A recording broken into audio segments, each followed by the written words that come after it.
ಮಾನ್ಯ ಸಂತೋಷ್ ಲಾಡ್ ಅವರು ಬಹಳ ಚೆನ್ನಾಗಿ ಕೆಲವು ವಿಷಯಗಳನ್ನ ಮೊನ್ನೆ ಹೇಳಿದ್ದಾರೆ. ಅಂಬೇಡ್ಕರ್ ಅವ್ರ ಬಗ್ಗೆನೂ ಆಗಾಗ ಮಾತಾಡ್ತಾರೆ ಅವರು.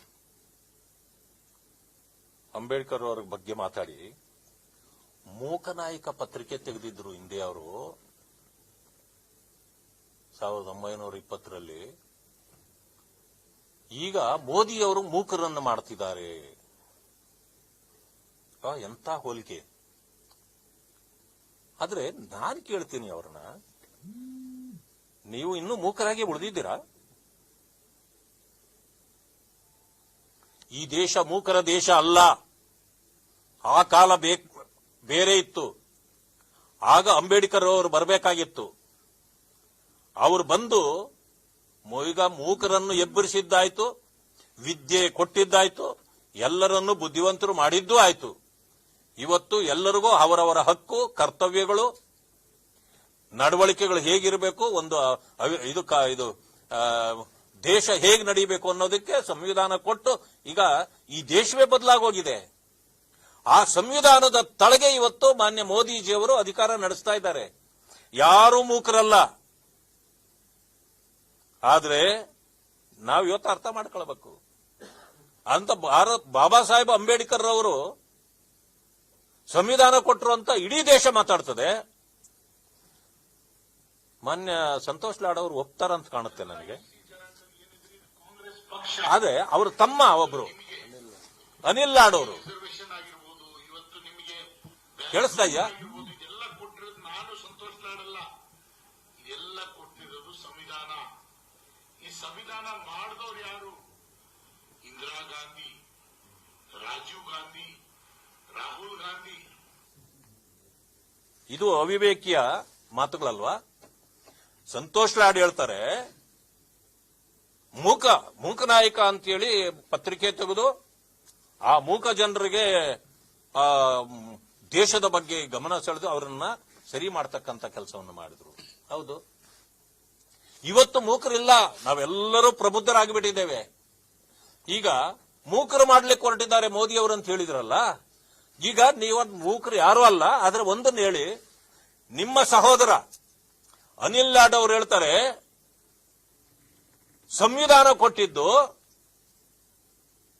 ಇಂದಿರಾ ಗಾಂಧಿ, ರಾಹುಲ್ ಗಾಂಧಿ, ರಾಜೀವ್ ಗಾಂಧಿ, ಸೋನಿಯಾ ಗಾಂಧಿ ಅಂತಾರಲ್ಲ. ನಿಮ್ಗೆ ನಾಚಿಕೆ ಆಗಲ್ವಾ? ನಿಮ್ಮ ಸಹೋದರಂದು ಅದಕ್ಕೆ ಉತ್ತರ ಕೊಡಿ ನೋಡೋಣ. ನೀವೀಗ ನಿಮ್ಮ ಹತ್ರ ಉತ್ತರ ಇರೋದಿಲ್ಲ, ಅದರ ಬಗ್ಗೆ ನೀವು ಮಾತಾಡೋದೂ ಇಲ್ಲ. ಬಯ್ಯಾಪುರ್ ಅವರು ಕೂಡ ಹೇಳಿದ್ದಾರೆ ಸಂವಿಧಾನ ಬದಲಾಗಬೇಕು ಅಂತ. ನೀವು ಒಂದು ದಿವಸ ಒಂದು ಮಾತಾಡಲಿಲ್ಲ ಕಾಂಗ್ರೆಸ್ನವರು. ಇವುಗಳಿಗೆಲ್ಲ ಉತ್ತರ ನಿಮ್ಮ ಹತ್ರ ಇರೋದಿಲ್ಲ. ಮೂಕ ಪ್ರೇಕ್ಷಕರಾಗ್ಬಿಡ್ತೀರಿ ನೀವು. ಇಂತಹ ಪರಿಸ್ಥಿತಿಯಲ್ಲಿ ಇದನ್ನ ಅರ್ಥ ಮಾಡ್ಕೊಳ್ಬೇಕು ನೀವೆಲ್ಲನೂ.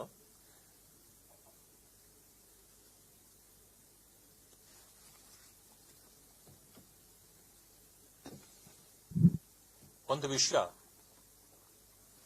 ದೆಹಲಿಯಲ್ಲಿ ಚುನಾವಣೆ ಫಲಿತಾಂಶ ಬಂತು. ಯಾರೋ ಅರಬಿಕ್ ಭಾಷೆ, ಇದು ಅರಬಿಕ್ ಭಾಷೆಯಲ್ಲಿ ಕೆಲವು ಪದಗಳನ್ನ ಈ ಮೂವರು ನಾಯಕರ ದೇಹದ ಮೇಲೆ ಬರೆಯಲಾಗಿದೆ.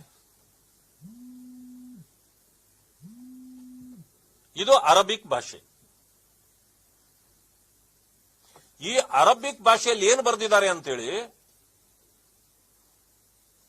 ನಾನು ನಿಮಗೆ ತೋರಿಸಲಿಕ್ಕೆ ಬಯಸ್ತೇನೆ.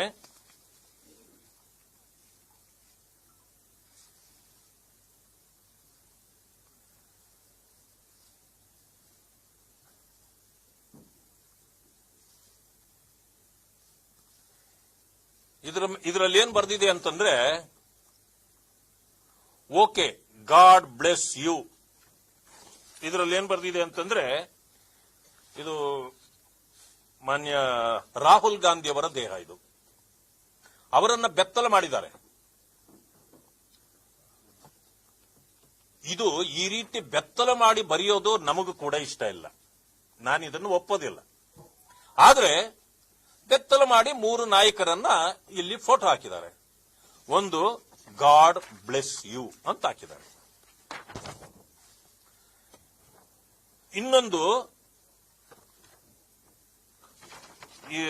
ಇವ್ರ ಮೇಲೆ ಕೇಜ್ರಿವಾಲ್ ಮೇಲೆ ಒಂದಿದೆ, ಬೈ ಗಾಡ್ಸ್ ಗ್ರೇಸ್ ಅಂತ ಹಾಕಿದ್ದಾರೆ.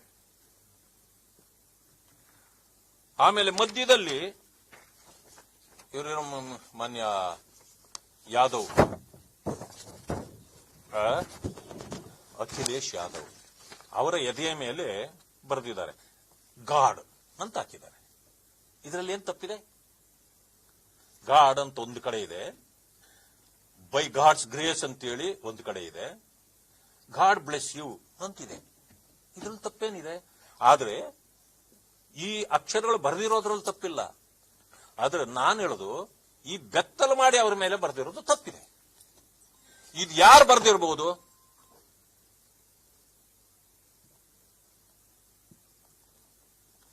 ಉರ್ದು ಬರೆಯೋದಾಗ್ಲಿ ಅಥವಾ ಈ ರೀತಿ ಅರಬಿಕ್ ಬರೆಯೋದಾಗ್ಲಿ ಹಿಂದೂ ಮಾಡ್ಲಿಕ್ಕೆ ಸಾಧ್ಯ ಇದೆಯಾ? ಹಿಂದೂಗಳು ಮಾಡ್ತಾರ ಇದು ಮಾಡಿರಬೇಕಾದ್ರೆ ಯಾರೋ ಮದ್ರಾಸಾಗಳಲ್ಲಿ ಮಾತ್ರನೇ ಅರಬಿಕ್ ಹೇಳ್ಕೊಡೋದು ಅಂತ ವ್ಯಕ್ತಿ ಮಾಡಿರ್ಬೇಕಿದು. ಅವನ ಉದ್ದೇಶ ಏನಿತ್ತೋ ಗೊತ್ತಿಲ್ಲ. ಇದು ಸೋಷಿಯಲ್ ಮೀಡಿಯಾದಲ್ಲಿ ಹರಿದಾಡಿದೆ. ಇದನ್ನ ಮೈಸೂರಿನಲ್ಲಿ ಸುರೇಶ್ ಅಂತಕ್ಕಂಥ ಒಬ್ಬ ವ್ಯಕ್ತಿ, ಅವ್ರು ಯಾರೋ ಗೊತ್ತಿಲ್ಲ, ಕಾಂಗ್ರೆಸ್ನವರು ಏನಾದ್ರೂ ಯಾರಾದ್ರೂ ತಪ್ಪು ಮಾಡಿದಾಗ ಅವ್ರು ಹೇಳೋದೇ RSS ಹೆಸರು, ಇಲ್ಲಾಂದ್ರೆ ಬಿಜೆಪಿದು. ಅದು ಸಹಜವಾಗಿ ಅವಳು ಹೇಳ್ತಾರೆ. ಇನ್ವೆಸ್ಟಿಗೇಷನ್ ಅಲ್ಲಿ ಗೊತ್ತಾಗ್ಬೇಕು. ಈಗ ಯಾರೋ ಕೆಲವು ನಾಯಕರು ಆಗ್ಲೇ RSS ಅಂತ ಹೇಳ್ಬಿಟ್ರು. ಅವ್ರಿಗೆ ಬರೋದು ಯಾಕಂತಂದ್ರೆ ಹಗಲು ರಾತ್ರಿ ಮತ್ತೆ ನಿದ್ದೆಯಲ್ಲೂ ಕೂಡ RSS ಅವ್ರ ತಲೆ ತುಂಬಿರ್ತದೆ. ಅದರಿಂದ ಸಡನ್ ಆಗಿ ಬೆಳಗ್ಗೆ ಎದ್ದಾಗ RSS ಹೇಳ್ತಾರೆ ಅವರು. RSS ನವ್ರಿಗಿಂತ RSS ಅನ್ನ ಜಪ ಮಾಡೋರು ಕಾಂಗ್ರೆಸ್ನವರು. ಅದ್ ಮಾಡ್ಲಿ ಪಾಪ. ಆದ್ರೆ ಇದರಲ್ಲಿ ಏನು God's grace, God bless you, God, ಈ 3 ಪದಗಳಲ್ಲಿ ತೊಂದರೆ ಏನಿದೆ? ತಪ್ಪು ಏನಿದೆ? ನಾನು ಹೇಳ್ತೇನೆ, ಈ ದೇಹಗಳ ಮೇಲೆ ಹಿಂಗ್ ಬರೆದಿರೋದು ತಪ್ಪೇ. ಇನ್ವೆಸ್ಟಿಗೇಷನ್ ಮಾಡಬೇಕು ಅಂತ ಕೇಳಬೇಕು. ನೀವು ಸುಮಾರು 800 ಜನರು ಮೈಸೂರಿನಲ್ಲಿ ಪೊಲೀಸ್ ಸ್ಟೇಷನ್ಗೆ ನುಗ್ಗಿ ಇವತ್ತಲ್ಲಿ ಲಾಠಿ ಚಾರ್ಜ್ ಕೂಡ ಆಗಿದೆ. ಡಿಸಿಪಿ ವ್ಯಾನ್ ಜಖಂ ಮಾಡಿದ್ದಾರೆ. ಅಂದ್ರೆ ಪೊಲೀಸ್ ಸ್ಟೇಷನ್ ನುಗ್ಗಿ ಅವನ ಯಾರೋ ಸುರೇಶನ್ನ ಅರೆಸ್ಟ್ ಮಾಡಿರ್ಬೋದು, ನಂಗೆ ಗೊತ್ತಿಲ್ಲ, ಮಾಡಿರ್ತಾರೆ ಅಂತ ಕಾಣುತ್ತೆ. ಅವನನ್ನು ನಮ್ಮ ವಶಕ್ಕೆ ಕೊಡಿ ಅಂತ ಕೇಳಲಿಕ್ಕೆ ಇವ್ರು ಯಾರ್ರಿ? ಇದು ಏನ್ ನಡೀತಾ ಇದೆ?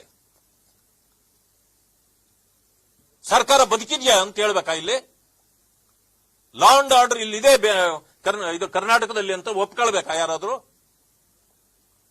ಕೆಜೆಹಳ್ಳಿ ಘಟನೆ ನೋಡಿದ್ವಿ ನಾವು.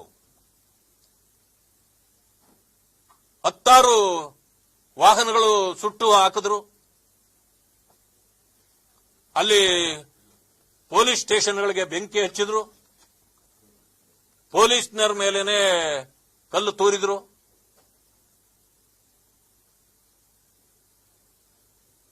ಆದ್ರೆ ನೀವು ಕೇಸ್ಗಳು ಹಾಕ್ಲಿಕ್ಕೆ ಅನೇಕರನ್ನ ಕೇಸಿಂದ ಬಿಡಬೇಕು ಅಂತ ಮಾಡ್ತಾ ಇದ್ದೀವಿ. ಹುಬ್ಬಳ್ಳಿಯಲ್ಲಿ ಇದೇ ರೀತಿ ಪೊಲೀಸ್ನವ್ರಿಗೆ ಮೇಲೇನೆ ಕಲ್ಲು ತೂರಿದ್ರು. ವೆಪನ್ಸ್ ಕೂಡ ತಗೊಂಡು ಬಂದಿದ್ರು. ಅದೆಲ್ಲನೂ ರೆಕಾರ್ಡ್ ಅಲ್ಲಿದೆ. ಅಲ್ಲೇನ್ ಮಾಡಿದ್ರಿ ನೀವು? ಕೇಸ್ಗಳನ್ನ ವಾಪಸ್ ತಗೊಂಡ್ರಿ. ಈ ಓಲೈಕೆ, ಅಪೀಸ್ಮೆಂಟ್, ಈ ಓಲೈಕೆಯ ಕಾರಣದಿಂದ ಇವತ್ತು ರಾಜ್ಯಕ್ಕೆ ಬೆಂಕಿ ಬೀಳ್ತಾ ಇದೆಯಲ್ಲ. ಇದಕ್ಕೆ ಕಾರಣ ಕಾಂಗ್ರೆಸ್ ಸರ್ಕಾರ, ಕಾಂಗ್ರೆಸ್ ನಾಯಕತ್ವ, ಮಾನ್ಯ ಮುಖ್ಯಮಂತ್ರಿಗಳಲ್ವಾ? ಇದಕ್ಕೆ ಅವಕಾಶ ಕೊಟ್ಟವರು ಕಾಂಗ್ರೆಸ್ಸೇ. ನಿಮ್ಮ ಓಲೈಕೆ, ಅಪೀಸ್ಮೆಂಟ್ ರಾಜ್ಯದ ಜನರನ್ನ ಇವತ್ತು ನೆಮ್ಮದಿಯಿಂದ ಇರಲಿಕ್ಕೆ ಬಿಡ್ತಾ ಇಲ್ಲ. ನೀವು ಮಾಡುವ ವೋಟ್ ಬ್ಯಾಂಕ್ ರಾಜಕಾರಣಕ್ಕಾಗಿ ರಾಜ್ಯದ ಜನ ಬೆಲೆ ತೆರಬೇಕಾ? ಇದರ ಅವಶ್ಯಕತೆಗಳಿದೆಯಾ? ಮೈಸೂರಿನಲ್ಲಿ ಈಗ ರಂಪ ಆಗಿದೆ. ಅದರ ಬಗ್ಗೆ ಕೆಲವು ಮಂತ್ರಿಗಳಾಗಲೇ ವ್ಯಾಖ್ಯಾನ ಮಾಡಿದ್ದಾರೆ. ಅಲ್ಲೆಲ್ಲಾನು 100% ಮುಸ್ಲಿಮರೇ ಇರೋ ಜಾಗ, ಅದರಿಂದ ಇದಾಗಿದೆ ಅಂತ. ಅಂದ್ರೆ ಅವ್ರೆಲ್ಲೆಲ್ಲ 100% ಜಾಗ ಇದೆಯೋ ಅದನ್ನೆಲ್ಲ ಅವ್ರಿಗೆ ಕೊಟ್ಬಿಡೋಣವಾ? ಹೋಗ್ಲಿ ಇನ್ನೊಂದು ಪಾಕಿಸ್ತಾನ ಮಾಡ್ಕೊಳ್ಳ? ಇದು ಸರ್ಕಾರದ ಹೇಳಿಕೆನಾ? ಇದನ್ನ ಕರ್ನಾಟಕದ ಜನ ಒಪ್ಪಬೇಕಾ? ಎಲ್ಲಿಗೆ ಹೋಗ್ತಾ ಇದೆ ಈ ಕರ್ನಾಟಕ? ಈ ಕಾಂಗ್ರೆಸ್ ದೇಶನೇ ನಾಶ ಮಾಡುವಂತ ಪರಿಸ್ಥಿತಿಯನ್ನ ಇವತ್ತು ಹುಟ್ಟು ಹಾಕ್ತಾ ಇದೆ. ಈ ಕಾಂಗ್ರೆಸ್ ಸರ್ಕಾರ ಕರ್ನಾಟಕವನ್ನ ನಿರ್ನಾಮ ಮಾಡೋವರಿಗೆ ನಿರ್ಮಾಣ ಮಾಡಬೇಕು ಅಂತ ನಾವ್ ಹೇಳೋದು. ನೀವು ನಿರ್ನಾಮ ಮಾಡಕ್ ಹೊರಟಿದ್ದೀರಿ ಅಂತ ಈಗ ನಿಮ್ಮ ನಡವಳಿಕೆಗಳು ತೋರಿಸ್ಕೊಡ್ತಾ ಇದೆ. ಇದನ್ನ ಸಹಿಸಿಕೊಂಡು ಯಾರು ಕೂತ್ಕೊಳ್ಳಕ್ ಸಾಧ್ಯ ಇಲ್ಲ. ರಾಜಕೀಯ ಭಿನ್ನಾಭಿಪ್ರಾಯಗಳು ಏನೇ ಇರಲಿ, ನಮಗದು ಬೇಕಾಗಿಲ್ಲ. ನೀವು ರಾಜಕೀಯ ಮಾಡಿ, ನಾವು ರಾಜಕಾರಣ ಮಾಡ್ತೀವಿ, ಅದು ಬೇರೆ. ಆದ್ರೆ ಕರ್ನಾಟಕಕ್ಕೆ ಬೆಂಕಿ ಇಟ್ಟು ರಾಜಕಾರಣ ಬೇಡ. ಇಲ್ಲಿ ಪ್ರತಿಯೊಬ್ಬರನ್ನು ಅವ್ರಿಗೆ ನ್ಯಾಯನೂ ಕೊಡಬೇಕು. ಆದ್ರೆ ಬೆಂಕಿಗೆ ತುಪ್ಪ ಸುರಿಬೇಡ್ರಿ, ನೀರು ಹಾಕೋದನ್ನು ಕಲ್ತ್ಕೊಳ್ಳಿ ಸರ್ಕಾರ. ಇಲ್ಲ ಅಂತಂದ್ರೆ ನಮ್ಮ ರಾಜಕೀಯ ಕಾರಣಗಳಿಂದ ರಾಜ್ಯದ ಜನ ಸಫರ್ ಮಾಡತಕ್ಕಂತ ದಿನಗಳು ಮುಂದೆ ತುಂಬಾ ದೊಡ್ಡ ರೀತಿಯಲ್ಲಿ ಬರ್ತದೆ. ಇದಕ್ಕೆ ಅವಕಾಶ ಕೊಡಬಾರದು ಅಂತೇಳಿ ನಾನು ಆಗ್ರಹ ಪಡಿಸ್ತೇನೆ. ಅಲ್ಲಿ ಇವತ್ತೇನು ಈಗಾಗಲೇ ನಮ್ಮ ವಿರೋಧ ಪಕ್ಷದ ನಾಯಕರಾಗಿರ್ತಕ್ಕಂಥ ಅಶೋಕ್ ಅವರು, ನಾನು ಇಬ್ರು ಹೋಗ್ಬೇಕಾಗಿತ್ತು, ನನಗೆ ತಡ ಆಗಿದ್ದರಿಂದ ಈಗಾಗಲೇ ಅವರು ಹೋಗಿದ್ದಾರೆ. ಆದ್ರಿಂದ ಹೋಗಿ ಅವರು ಅಲ್ಲೇನು ಪರಿಸ್ಥಿತಿ ಇದೆ ನೋಡಿ ಬರ್ತಾರೆ. ಬಟ್ ಇದರಲ್ಲಿ ಸರ್ಕಾರ ತೀಕ್ಷ್ಣ ಕ್ರಮಗಳನ್ನು ಕೈಗೊಳ್ಳದೇ ಇದ್ರೆ ಮಾತ್ರ ಭಾರತೀಯ ಜನತಾ ಪಕ್ಷ ಕೈ ಕಟ್ಟಿಕೊಳ್ಳೋದಿಲ್ಲ, ಹೋರಾಟಕ್ಕೆ ಇಳಿಬೇಕಾಗ್ತದೆ. ನಿಮ್ಮ ದ್ವಂದ್ವ ನೀತಿಗಳಿಂದ ರಾಜ್ಯದ ಜನ ಇಕ್ಕಟ್ಟಿಗೆ ಸಿಗುವಂತದ್ದಕ್ಕೆ ನಾವು ಅವಕಾಶ ಕೊಡೋದಿಲ್ಲ ಅಂತಕ್ಕಂಥ ಮಾತನ್ನ ಮಾನ್ಯ ಮುಖ್ಯಮಂತ್ರಿಗಳಿಗೆ ನಾನು ಹೇಳಲಿಕ್ಕೆ ಬಯಸ್ತೇನೆ. ದೇಶದಲ್ಲಿ 3 ಕಡೆ ಸರ್ಕಾರ ಇದೆ ನಿಮ್ಮದು, ಇಲ್ಲ ಅಂತ ಹೇಳೋದಿಲ್ಲ. ಆದ್ರೆ ಯಾರ್ದೋ ಫೇಲ್ಯೂರ್ ನಿಮ್ ಸಕ್ಸಸ್ ಅಂತ ನೀವು ತಿಳ್ಕೊಂಡಿದ್ದೀರಲ್ಲ, ಯಾರ್ದೋ ಫೇಲ್ಯೂರ್ ಇಂದ ನೀವು ಸಕ್ಸಸ್ ಕಾಣಬಾರದು. ನಿಮ್ಮ ಸಾಧನೆಗಳಿಂದ ನಿಮ್ಮ ಸಕ್ಸಸ್ ಬರಬೇಕು. ಈಗೆಲ್ಲ ಕಡೆ ಎಲ್ಲೇ ಈ 3ರಲ್ಲಿ ಎಲ್ಲೇ ಚುನಾವಣೆ ಆದ್ರೂ 3ರಲ್ಲೂ ಇರೋದಿಲ್ಲ ಕಾಂಗ್ರೆಸ್. ದೆಹಲಿಯಲ್ಲಿ ಹೆಂಗೆ ಶೂನ್ಯ ಸಂಪಾದನೆ ಮಾಡಿದಿರೋ, ದೇಶವೇ ನಿಮಗೆ ಶೂನ್ಯ ಸಂಪಾದನೆಯನ್ನ ತಂದು ನಿಮಗೆ ಅರ್ಪಿಸ್ಬಿಡುತ್ತೆ. ಅಂತಹ ಪರಿಸ್ಥಿತಿ ಇವತ್ತು ಉದ್ಭವ ಆಗಿದೆ. ಏನು ಮಹಾತ್ಮ ಗಾಂಧಿ ಅವರು ತಮಗೆ ಸಲಹೆ ಕೊಟ್ಟಿದ್ರು ಕಾಂಗ್ರೆಸ್ಗೆ, ಸ್ವಾತಂತ್ರ್ಯ ನಂತರ ಕಾಂಗ್ರೆಸ್ ಅನ್ನ ಸುತ್ತಿ ಇಟ್ಬಿಡಿ, ಡಿಸಾಲ್ವ್ ಮಾಡಿಬಿಡಿ ಅಂತ ಹೇಳಿದ್ರು. ಅದನ್ನ ಈಗ ಚಾಪೆ ಸುತ್ತೋ ಕಾಲ ನಿಮಗೆ ಬಂದಿದೆ. ನಿಮ್ಮ ತಪ್ಪುಗಳಿಂದ ಇದೆಲ್ಲ ಆಗ್ತಾ ಇದೆ. ದಯವಿಟ್ಟು ಇದನ್ನ ಅರ್ಥ ಮಾಡ್ಕೊಳ್ಳಿ. ನೀವು ರಾಜಕೀಯ ಪಾರ್ಟಿಯಾಗಿ ಉಳಿಯಬೇಕೋ ಬೇಡವೋ ಅನ್ನೋದು ನಿಮ್ಮ ತೀರ್ಮಾನ, ಅದು ನಮ್ಮ ತೀರ್ಮಾನ ಅಲ್ಲ. ಆದ್ರೆ ನೀವು ಮಾಡತಕ್ಕಂಥ ದ್ವಂದ್ವದ ಕಾರಣ ಈ ರಾಜ್ಯ ಮತ್ತು ದೇಶದ ಜನತೆ ನೋವನ್ನ ಅನುಭವಿಸದಂತ ಪರಿಸ್ಥಿತಿಗೆ ಇರಬೇಕೇ ಹೊರತು ನೀವು ಅವರಿಗೆ ತೊಂದರೆ ಕೊಡುವಂತ ಕೆಲಸಗಳನ್ನ ಮಾಡಬಾರದು ಅಂತೇಳಿ ನಾನು ಆಗ್ರಹ ಪಡಿಸ್ತೇನೆ.